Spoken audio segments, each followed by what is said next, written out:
আমার ক্ষুদ্র জীবনে অভিজ্ঞতা থেকে দেখেছি, ছেড়ে দেওয়ার মধ্যে সুখ আছে আর কি।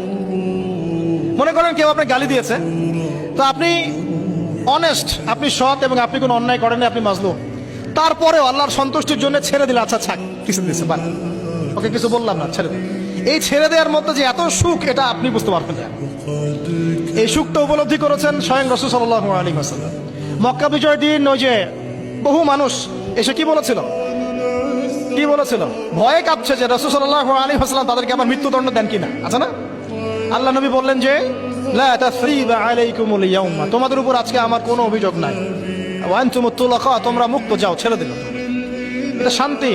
ইউসুফ আলাইহিস সালামের ভাইরা কুয়াতে ফেলে দিয়েছিল না, সেখান থেকে মিশরের বাজারে, সেখান থেকে রাজপ্রাসাদে, সেখান থেকে জেলখানায়, জেলখানা থেকে রাষ্ট্র ক্ষমতায়। কি লাইফ ট্র্যাজেডি, লাইফের ট্র্যাজেডি দেখেছেন? এখন ইউসুফ আলাইহিস সালাম যখন শেষে ভাই থেকে চিনলেন, তিনি কি ভাইদের প্রতি প্রতিশোধ নিয়েছেন? বলেছেন যাও, মাফ করে দিলাম, ছেড়ে। এটাই শান্তি। আল্লাহর জন্য ত্যাগের মহিমার মধ্যে শান্তি আছে। আল্লাহ পাক আমাদেরকে ত্যাগ করার তৌফিক দান। তাই বলে সব জায়গায় আবার ত্যাগ করা যাবে না, এটাও মাথায় রাখতে হবে। বুঝতে পারছেন না কথা?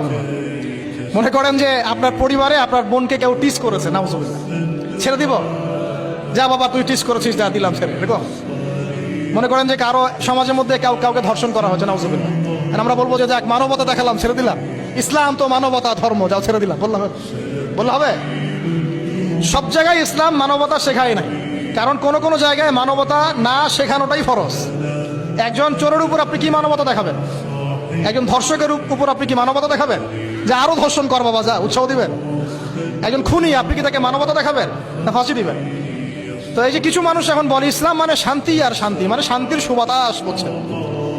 ওরা ওই যে ইসলাম থেকে বদর, উহুদ, খন্দক, খায়বার সব কাট করে ফেলছেন। এগুলো ইসলামে নাই। ইসলামে শুধু আছে সালাম, সালাম, আফসুস সালাম, খালি সালাম দিবা আর তোমরা কি করবো, খাবার খাওয়াবা, ব্যাস। আর ইসলামে যে আরো বড় বড় বিধানগুলো আছে, এগুলো পাশ কাটিয়ে এড়িয়ে যাবে। ইসলাম তো শান্তির ধর্ম।